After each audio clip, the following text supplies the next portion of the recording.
Dito nyo lang po matatagpuan ng pinakamalinis na tilapia na malalaki.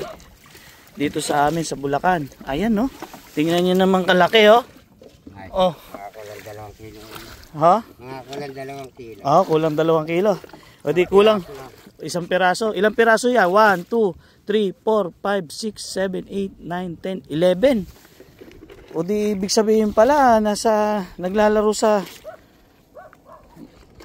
hindi kasama yung bigit, naglalaro sa 15 kilos. No, kasi itong isang piraso kasi 3/4 halos isa yan eh. 3/4 siyang naguhit. Oh, mga ganon, 3/4. O kung sa 1, 2, 3, 4, 5, 6, 7, 8, 9, 10, 11, 10 yung halos 1 kilo.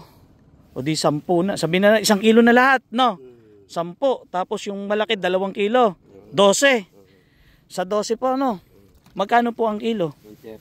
130. Papakiwin ko naman eh, 70 na lang. Napakalaki naman ang tawad eh.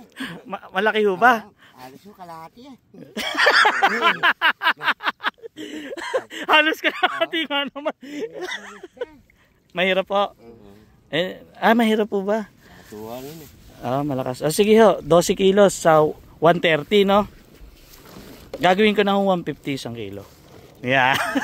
Salamat po.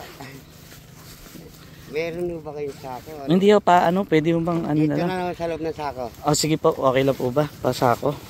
Gawin nating 150, 130. Para nasa 12 kilos eh. Pero parang gusto kong 150 sa 12 kilos.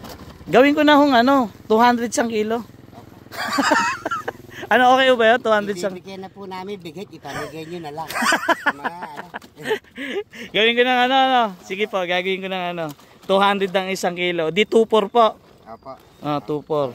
Isama mo na bigit. Pamigay na lang nila ron. Baka sabi... Pero po. Ay! Pwede pa pulot.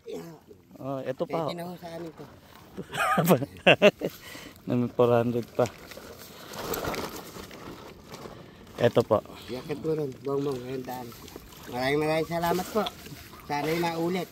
Nakita nyo rin kami. Opo. Hiniyawan ko talaga kayo. Alam nyo ba yan lang ang dinayo ko dito sa Bulacan? Minsan ako sa hapon sa umaga doon naman sa karsada. Sa karsada ho. Ay, kanina ho, galing na ako doon. Kinuha yung number ko, wala pa raw kayo. Inabangan ko na kayo dito. Mahirap po talaga umakyat dito. Diyan ho ako bumaba, doon. Para kang dito ka buntok. Dulas eh. Dulas ba? Madulas nga. Sumabog man na yung uso mo, babayaran ko.